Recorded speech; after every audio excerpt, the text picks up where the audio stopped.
Hi అండి.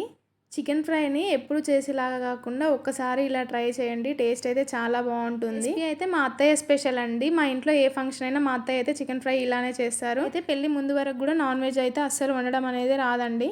ఎందుకంటే నేను నాన్ వెజ్ అసలు తినను. కానీ మా వారికి మా అబ్బాయికి అయితే నాన్ వెజ్ అంటే బాగా ఇష్టము. మా అత్తయ్య చేసి ఈ టైప్ చికెన్ ఫ్రై అంటే మా అబ్బాయికి అయితే ఇంకా ఇష్టం అనమాట. పిల్లలకి హస్బెండ్కి ఇష్టమైనాక మనం నేర్చుకోకుండా ఉంటామని వాళ్ళిద్దరి కోసం అయితే ఈ చికెన్ ఫ్రై రెసిపీ అనేది మా అత్తయ్య దగ్గర నేర్చుకున్నాను. ముందుగా చికెన్ అయితే నీట్గా వాష్ చేసుకొని అందులో గరం మసాలా, అల్లం వెల్లిపాయ పేస్ట్, ధనియాల పొడి, సాల్ట్, కొద్దిగా ఆయిల్ వేసుకొని కలుపుకొని ఉడికించుకోవాలి. ఉడికించుకునేటప్పుడు వాటర్ ఏం యాడ్ చేయొద్దు.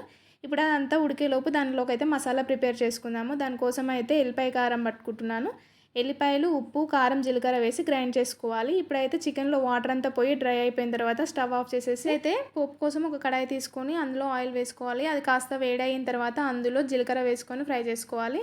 ఇప్పుడైతే అల్లం వెల్లిపాయ పేస్ట్ వేసుకొని పచ్చివాసన అంతా పోయేదాకా ఫ్రై చేసుకోవాలి. ఆ తర్వాత కరివేపాకు, కొత్తిమీర వేసి ఫ్రై చేసుకోవాలి. ఇప్పుడు అందులో కొద్దిగా పసుపు వేసుకొని కలుపుకున్నాక మనం ముందుగా ఉడికించి పెట్టుకున్న చికెన్ని వేసి బాగా ఫ్రై చేసుకోవాలి. ఇది ఆయిల్లో మంచిగా ఫ్రై అయిన తర్వాత మనం ముందుగానే రెడీ చేసి పెట్టుకున్నాం కదండి ఎల్లిపాయ కారాన్ని వేసుకొని బాగా కలుపుకోవాలి. ఈ ఎల్లిపాయ కారం అనేది ముక్కలన్నిటికీ బాగా పట్టేలాగా కలుపుకొని లో ఫ్లేమ్లో కాసేపు మగ్గించుకున్న తర్వాత ఇందులో కొద్దిగా జీలకర్ర మెంతుల పొడి, అలాగే కొద్దిగా ధనియాల పొడి వేసుకొని కలుపుకోవాలి. ఫైనల్గా కొత్తిమీర వేసుకొని కలుపుకున్నామంటే మనకైతే టేస్టీగా చికెన్ ఫ్రై అనేది రెడీ అయిపోతుంది. ఇందులో నిమ్మకాయ పిండుకొని సర్వ్ చేస్తే చాలా టేస్టీగా ఉంటుంది. ఈ వీడియో కనుక నచ్చినట్లయితే లైక్ చేసి సబ్స్క్రైబ్ చేయండి.